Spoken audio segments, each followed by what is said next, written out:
अगर आप JOIT की तैयारी कर रहे हैं तो इस वीडियो को ज़रूर देखना।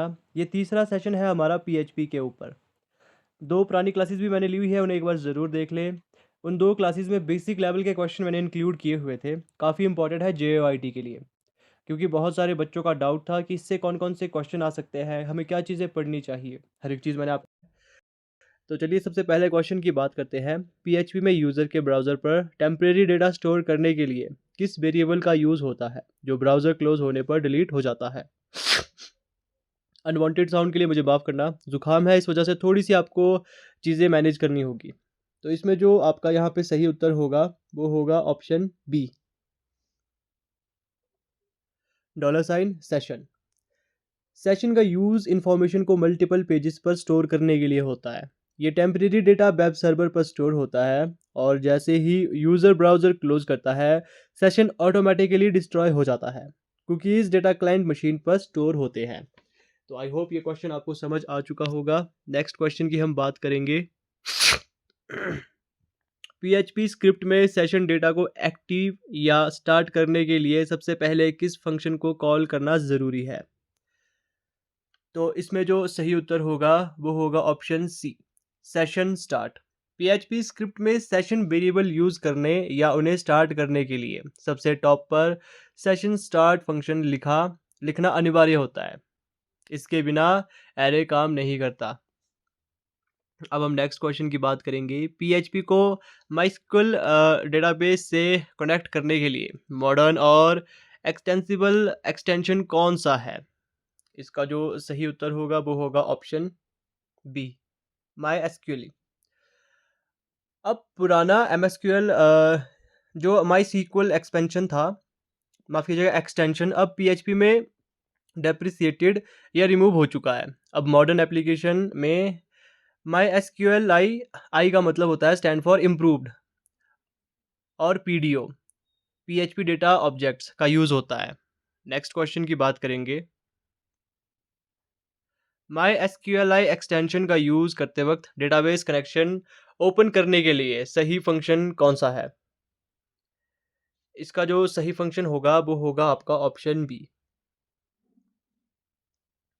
माई एसक्यूएल डेटाबेस से कनेक्शन बनाने के लिए माई एसक्यूएल आई कनेक्ट जैसे host name, user name, password, database name का यूज़ किया जाता है। अगर कनेक्शन फेल हो तो ये फॉल्स रिटर्न करता है।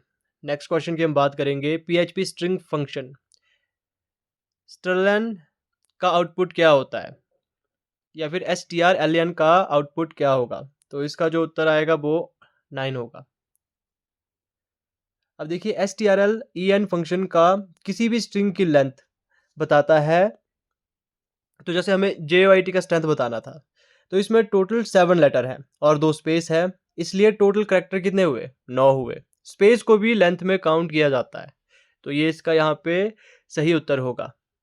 अब हम नेक्स्ट क्वेश्चन की बात करते हैं। PHP में माई एसक्यूएल डेटाबेस क्वेरी जैसे कि सिलेक्ट हो गया, इंसर्ट हो गया, को एग्जीक्यूट करने के लिए किस फंक्शन का यूज़ होता है।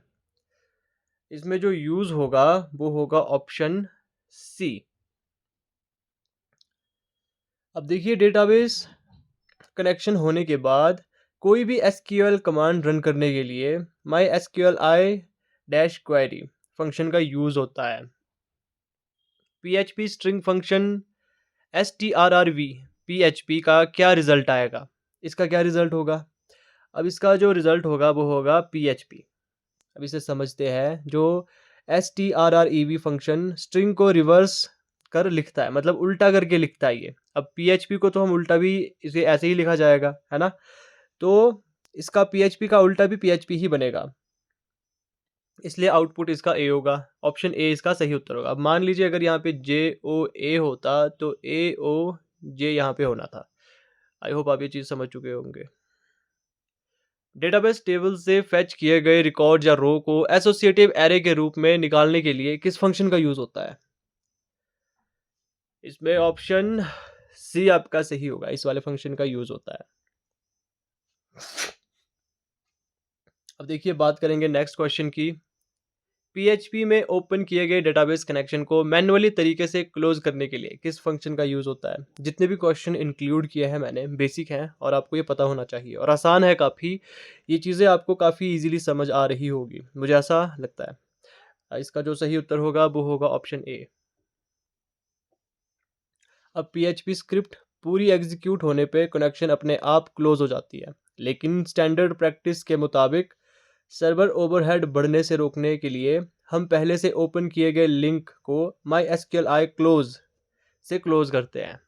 आज का लास्ट क्वेश्चन है हमारा, पीएचपी कोड के एग्जीक्यूशन को किसी बड़े एरर के आने पर तुरंत टर्मिनेट करने और मैसेज प्रिंट करने के लिए किस बिल्ट इन फंक्शन या कॉन्स्ट्रक्ट का यूज होता है? तो इसका जो उत्तर होगा वो होगा ऑप्शन बी। ऑप्शन बी इसका सही उत्तर है। अब देखिए डाई मतलब ये एग्जिट फंक्शन का यूज चलते हुए स्क्रिप्ट एग्जीक्यूशन को तुरंत वहीं रोकने के लिए किया जाता है। इसका सबसे ज़्यादा यूज डेटाबेस कनेक्शन फेल होने पे एरर मैसेज शो करने के लिए किया जाता है। तो आई होप आज की वीडियो आपको समझ आई होगी। क्वेश्चन मैंने बेसिक क्वेश्चन इंक्लूड किए थे। अब देखिए आज हमारा तीसरा सेशन था। मैंने 2 सेशन और लिए हुए हैं। अभी मैं 2 और 3 सेशन और ले आऊँगा ताकि बेसिक नॉलेज आपको पता हो सके। बाकी यहाँ बस आपकी तैयारी चेक की जाती है कि आप किस तरीके से चीज़ें पढ़ रहे हो। बाकी जो भी मैंने आपको तरीका बताया था, जैसे जो मैंने आपको तरीका क्या बताया है, पहले आपने यूट्यूब पे वीडियोज़ देखनी है। यूट्यूब पे वीडियोज़ देखोगे, अब आपने एक नहीं बल्कि 2 या 3 टीचर से अपने यूट्यूब पे वीडियोज़ देखनी है। तीनों के पढ़ाने का तरीका अलग होगा, तीनों से कुछ न कुछ नई चीज़ें ज़रूर सीखोगे। अब उसके बाद आपने क्या करना है, एआई टूल्स का यूज़ करना है। एआई टूल्स के ऊपर मैं काफ़ी जल्द एक वीडियो लेकर आने वाला हूँ। बहुत सारे बच्चों को ये पता ही नहीं होगा कि एआई टूल्स का यूज़ करें कैसे, खासकर पढ़ाई के लिए। बाकी फालतू कामों के लिए सभी को पता होगा कि एआई का यूज़ कैसे किया जाता है। पढ़ाई के लिए कैसे यूज़ करोगे मैं काफ़ी जल्द आपको बता दूँगा। फिर सबसे ज़रूरी चीज़, जो आपकी तैयारी अधूरी है इसके बिना, एमसीक्यूज़ क्वेश्चन। अब कोई भी टॉपिक आप पढ़ रहे हो, पढ़ना और उसके क्वेश्चन लगाना, ज़मीन आसमान का फ़र्क होता है इन चीज़ों में।